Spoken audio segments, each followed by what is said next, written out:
Always, man. Thank you, Always, man. brother. Thank you. Thank you, Lamont. I haven't said this in a while since you've come over to this position. You're doing a great job here, by the way. More on that in a second. People ask me, when did we get our act together on the education front? This is a line I've not used in a while, and I used to say, when the big man joined the band. Hearkening back to Bruce and Clarence, thank you, Mr. President, for welcoming us and for opening Kane's campus to our vaccine efforts. You all have done an extraordinary job. This university is a New Jersey gem in many respects, but I will say in particular for healthcare workers and educators. It has been a game changer in countless thousands of careers over many, many years, and so I'm honored to be here. We also have a cavalcade of important people with us today, and I want to take a minute and acknowledge them. And if I miss anybody, the guy who follows me will pick up behind me, and I want to start with him, a guy I've known a long time, back to when I was at the Democratic National Committee, an outstanding leader and a dear friend, State Senator Joe Cryan. Joe, bless you. We have your legislative partners. We have Annette Quijano and Jamel Holly with us, Assemblywoman and Assemblyman. Great to have you both. We not only have the Mayor of Union, Michelle Dellisfort, who we were together, I think 2 weeks ago today, talking about the American Rescue Plan, which is a game changer for our state. But as Elizabeth Mayor Chris Bolwich reminds me, at least 2 acres of this campus are in Elizabeth, New Jersey. Let's hear it as well for Chris Bolwich. You don't get done in New Jersey without people in Washington laying it out and fighting for every bit of resources that we need in this state, and there's no one better than this. Please help me welcome Congressman Tom Malinowski. Bless you. I want to give a shout out to the county commissioners. Angela, again, you got the assist, the big assist on this one. Commission Chair Al Mirabella, Vice Chair Rebecca Williams. Rebecca, I didn't notice the crutches when I saw you inside. You okay? Okay, great to see you. We also have Commissioners Gerritsen, Granados, Staten, and Hudak are with us. Please join me in giving them a shout out. I could go on. Jessica Cohen, where's Jessica?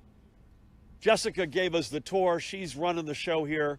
Really impressive. To you and your colleagues, healthcare workers, volunteers, law enforcement, to each and every one of you, a shout out from each of us to each of you. And with us, not one, not two, but 3 cabinet members, starting with the woman who needs no introduction, the Commissioner of Health, Judy Persichilli. I said, Judy, you're not on the speaking program today, and she said, thank God. I was afraid I was going to be offending her. Please help me welcome, in addition to Judy, the Commissioner of the Department of Children and Families, Christine Norbert Beyer. Christine.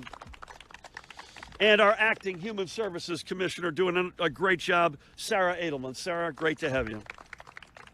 So we all just had the opportunity, and some of you were with us, to look on as some of our child care educators and staff receive their vaccinations. Ensuring access to child care is a cornerstone of our economic recovery. These providers have been on the front lines all year supporting families and our workforce as a whole. And they are among literally tens of thousands of others across our state rolling up their sleeves today. This is real and unmistakable progress, but we are on a journey. We are not there yet. Let there be no doubt about it. Chris and I were talking about the need to get deeper into communities like Elizabeth, and I'm certain like Union as well.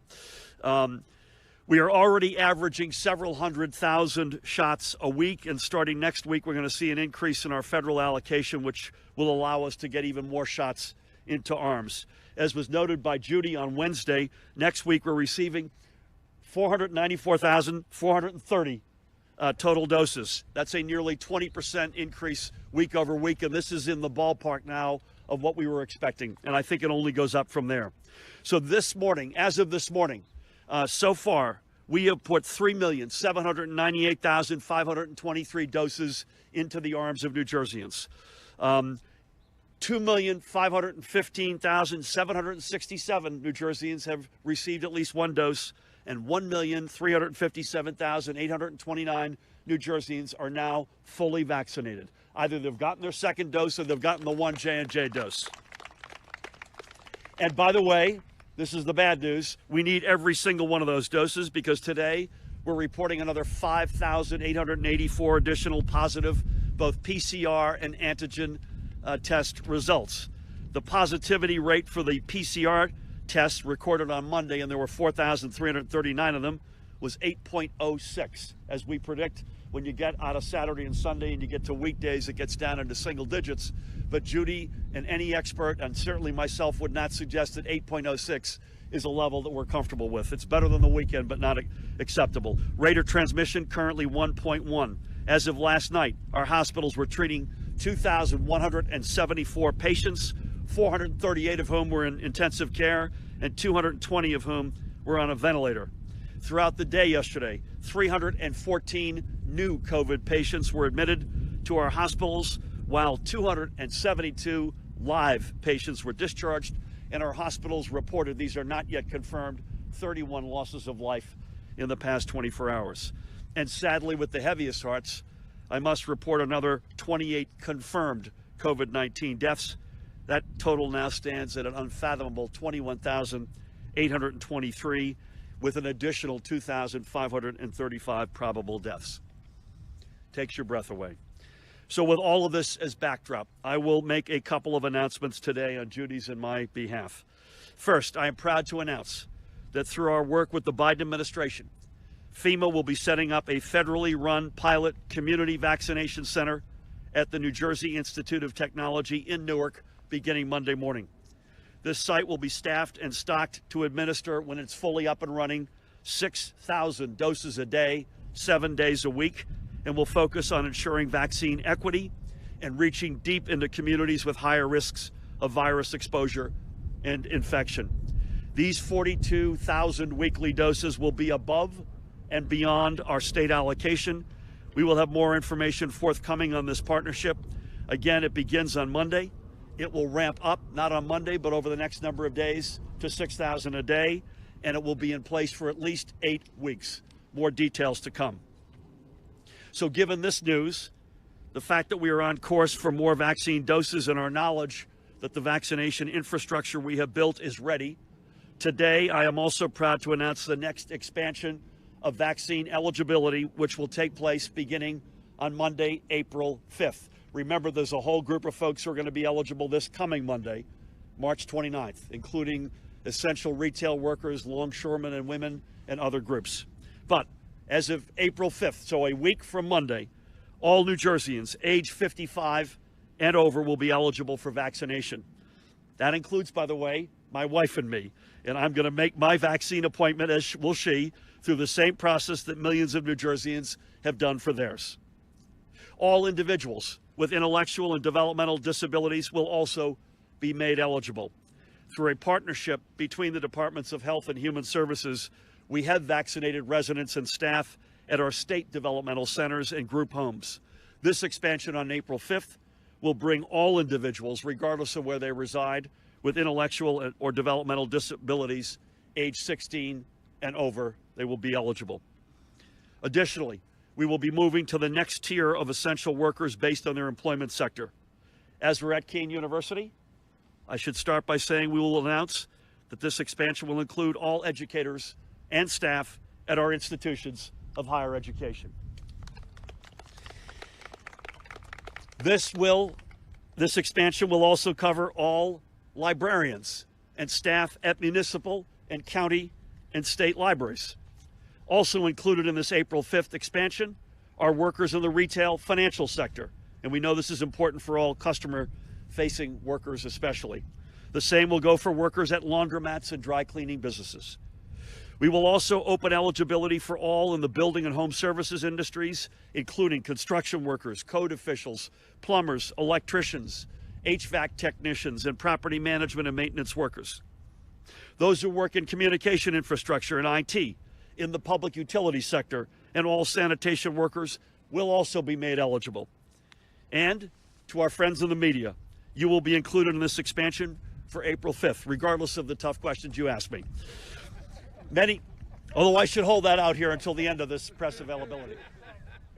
Many of you have been right there on the front lines with those fighting this pandemic and speaking with the New Jerseyans who have been most impacted, and you have kept your communities informed, and we thank you for that. We know that there are many in these categories, by the way, who have already received their vaccinations because they already qualify under a previous eligibility expansion. But we're now ready to push forward to include everyone on this list. Judy would want me to remind folks that since January, anybody, regardless of your age, with a chronic condition has been eligible to get an appointment and get a vaccination. So if you're fighting cancer, diabetes, heart disease, obesity, you've got some respiratory issue, even induced by smoking, you have been eligible since January. Please keep that in the back of your mind. Through this expansion, as well as the increase in doses and the opening of the community vaccination site at NJIT, we can set May 1st as our target date for opening eligibility for everyone in the state of New Jersey, age 16 and older, who lives, works, or studies in this state. We want everyone to have a date they can look forward to, and I know everyone is anxious to get their shot. We set an initial goal, Judy's been very clear about this, of vaccinating 4.7 million New Jersey adults. We will not only get there, but I know we can exceed that goal together. And I think, Judy, this needs to be said. If you look at efficiency of delivering doses into people's arms relative to the supply received, New Jersey ranks number 4 in the nation right now. And the 3 states ahead of it, Minnesota, North Dakota, and New Mexico, I believe combined don't have nearly the 9 million residents that we do in New Jersey.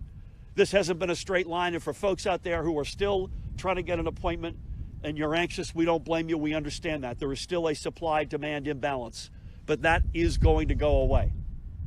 Number one. Number 2, equity remains our principal and main focus. We have got to get these shots into the arms of everybody in our state, not just some. We have the most diverse state in the nation. It is incumbent upon us, working with county and local officials, health departments up and down the state, to get vaccinations in to the broad diversity and broad representation of the state. And I not only want to say that in words, we promise you that will happen, and it will happen soon. With that, again, thank you so much for having me. Please help me welcome a great friend and a great leader, Senator Joe Cryan. Thank you, Governor. Morning, everybody. It's an exciting day. I'd like everybody to just take a moment. 3.8 million, essentially, New Jerseyans have had the vaccine here on March 26th. If I told you on January 1st that we would stand here today with those kind of numbers, you would have laughed. You would have said it's not possible. You would have said there's absolutely no way that we in New Jersey could look forward and have the optimism that we have today with the idea that May 1st, literally everyone will be eligible.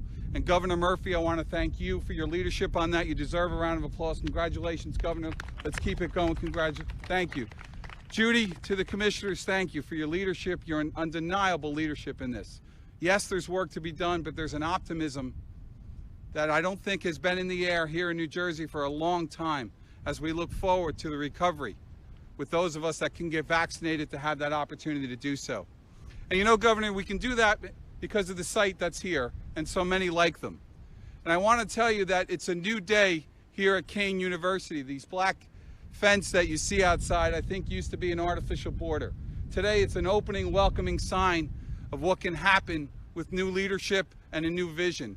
And let me just give you an example. This site, with the cooperation of the great commissioners, freeholders, whatever the right term is these days, used to be now, and the partnership with Union County, with people like Ed Oatman and Jess Cohen, outside has been a testing site for an awful long time. And it seems like it's a long time ago, but it wasn't, when we all fought about, can you get a test? Or clicked on site, right, Judy, where's my results? Can I get them? Folks, that was only a few months ago. Let's take a moment and understand where we're at today. That sites like that outside with the swabs and all the things that went with it, and yes, we still need testing. It's still important. But today we have optimism for the future because of sites like this at Kean, where we went from testing, and we still do, to the impressive facility that we saw inside that holds the hopes and dreams of so many. And I can assure you of this, having spoken to a whole lot of folks, Governor, there is no better feeling and no more optimism than that individual that says, I just got my second dose. I just got my J&J. They'd pass up a winning lottery ticket for it because they know what it means for their friends, for their family, for their loved ones, and for themselves. Today, we share a common goal with optimism for the future. I want to take a moment, Governor, and just thank a couple folks like you. I need to thank my Congressman, Tom Malinowski. Tom, the battle for FEMA, the battle for the vaccines, he answers the phone. Like Don Payne, like Albio Sears, he answers the phone and hears us. Because as Chris Bolwich and Michelle Dellisfort will tell you, yes, we're optimistic about a FEMA site, but we'd love more vaccines to be local. Have you heard us say that, Governor? Once, twice, first time he's ever heard it in the last 10 minutes. All right? But we do fight for that, and the reason for that is simple. We want more people to be vaccinated. 3.8, unimaginable, but today now, with the optimism of next week's opportunity for expanded classes and for May 1st for eligibility for all and vaccines for all, we want everyone. And if you don't hear my voice, please hear it loud and clear. Sign up and get a vaccine. It's how we get through this crisis together. And with the variants that I know you'll talk about a little more and the concern that it is, it's even more important that you get this vaccine. But Governor, if I can, I just want to switch back to this site for a moment because Lamont's a little, Dr. Repollet is a little shy, but this site has been a beacon of hope for so many in Union County. The cooperative effort of the commissioners and the Union County leadership, as I mentioned, Ed Oatman, Jess Cohen, and so many others. When you come here each day, you see people like Vicki Drake. I want to take a moment and just recognize 3 volunteers, if that's okay. Because most of these sites around the state, and this one here at Kane, frankly, with the environment that the president fosters, has been welcoming for people who want to participate. And there are 3 of them, I believe they're all back there. If they're not, because we didn't plan this, but I'd love them to raise their hands, if they don't mind. One is a pharmacist who has been here since at least last March on a volunteer basis. And now he's the head pharmacist here, I believe. Is that right, Ed, the way we call it? But ladies and gentlemen, think about that. Since last March, here on March 26th, but a year ago, decided to take the time, commit his professionalism and his discipline to helping others. It's all of what New Jersey can be about, and I'd like you to recognize Ed Rucky over there. Ed, thank you for your work. The next guy's a little shy. He actually administered, I believe, the vaccine today to some folks. You may have gotten a shot of him doing so.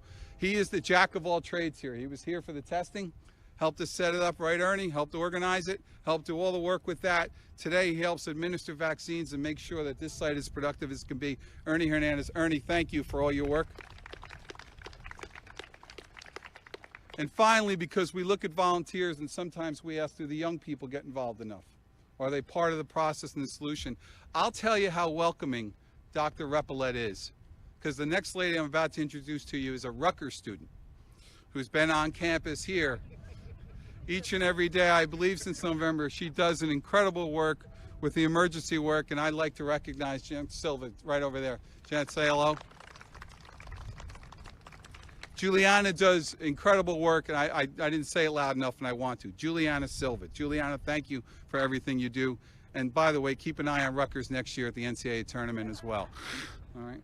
With that said, we want to take a moment and just understand the collaborative nature of the success of this site and the collaborative nature of what we've done together, frankly led by our great governor, to get 3.8 million vaccines into people's arms. A task that, when you take a moment to reflect, simply was thought could not be done. Today, we don't celebrate it. We look at it as another of the milestones to be challenged upon and to finally get to full vaccination, to herd immunity, and to the safety and to the citizens of this state that we can move forward. As the weather turns warmer, what I say to folks now, and Congressman Malinowski and I discuss it, there's an optimism in the air. There's an optimism in the air due to great leadership, due to great collaborative efforts, due to outstanding volunteers, and hopefully due to each and every New Jerseyan signing up and getting the vaccine, that we all have the optimism of a great second half of 2021 and for the years forward. Thank you, everyone. Thanks. Thanks. Thanks, man. Let's hear it again. Senator Joe Cryan. We'll take a couple of questions. Before we do, just want to reiterate really 2 points. Joe mentioned the variants. They're all over our state. We know that. We've been assuming that since, I think, January, if not before. And that's why you see cases as high as they are, our numbers going a little bit sideways. I know Judy and her team take these with deadly seriousness. The important point as well is to make the evidence continues to be that the 3 vaccines are 100% effective against severe illness and fatality. So that continues to be the case. And the basic stuff is still the stuff that works, even against the variants. Face coverings, 2 preferably. Social distancing as we are today. Wash your hands with soap and water. Take yourself off the field if you've been exposed or you don't feel well, and then at the right point get tested. Second point, this is not just as it relates to the battle against COVID, but more broadly. Union County is a heartbeat county of this state. In so many respects, as it goes, we as a state goes. With some extraordinary communities, Union, Elizabeth, and many others. It is among the most diverse counties, never mind in our state, in the United States of America. And you all wear that diversity, as we do in New Jersey, as a badge of honor. And as it goes, as I say, in so many respects, the state of New Jersey goes. Before I forget, to our Jewish brothers and sisters, Passover is upon us. We wish you a holy, healthy, and Judy would want me to say, responsible Passover. Please do the right things. I always get this butchered because I'm not good at the pronunciations, but Hag Pesach Sameach. With that, a couple of questions, please.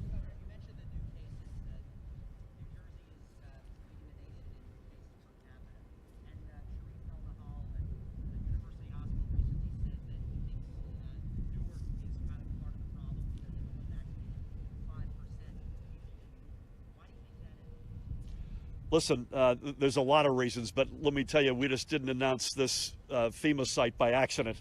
It's in Newark. And while it isn't per se only for folks who live in Newark, we're working with the mayor and the local community to make sure the word gets out.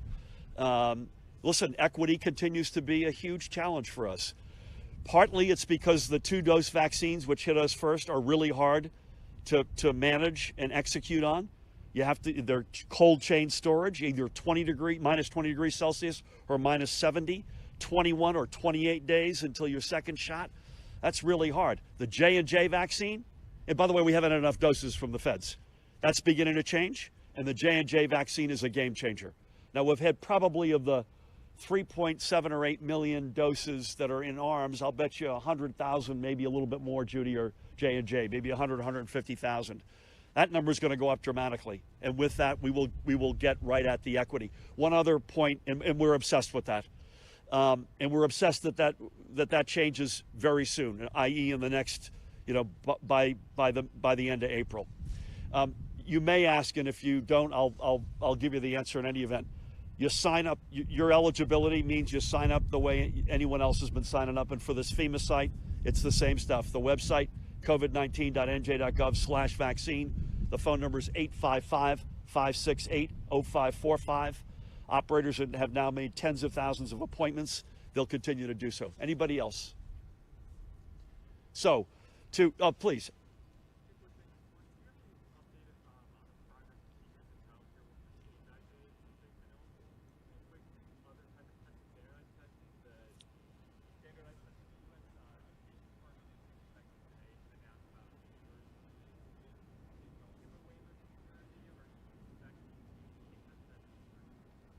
On the first point, I don't have a specific number. We did give a number at our press conference on Wednesday. Do you have any, Judy, teachers or child care workers?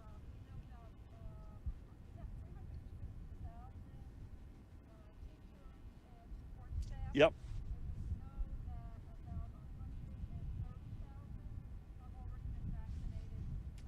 At least for the first shot, right?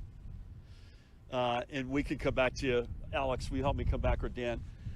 Listen, we have to do what the feds tell us to do. We've requested a waiver not once but twice. We think that's the right thing to do. I haven't asked you, but I assume you would agree with that.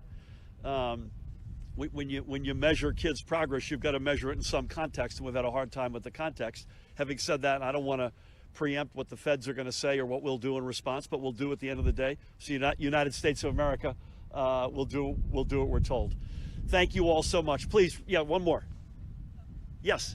I love the NBC hat. Thank you so much. I have an election, as you know, right? I do know. When you talk about equity, what are the toughest challenges in particularly in our communities have been getting people who may not have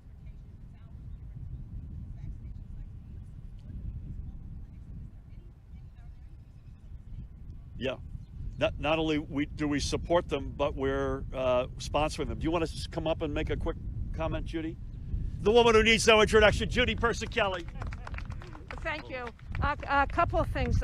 We've learned that bringing vaccine clinics deep into the communities and community centers and churches, the percent of individuals from Black and brown communities increases exponentially. In Elizabeth, Trenton, we're seeing between 45 and 60% of individuals getting vaccinated from communities of color. We have delivered triplets.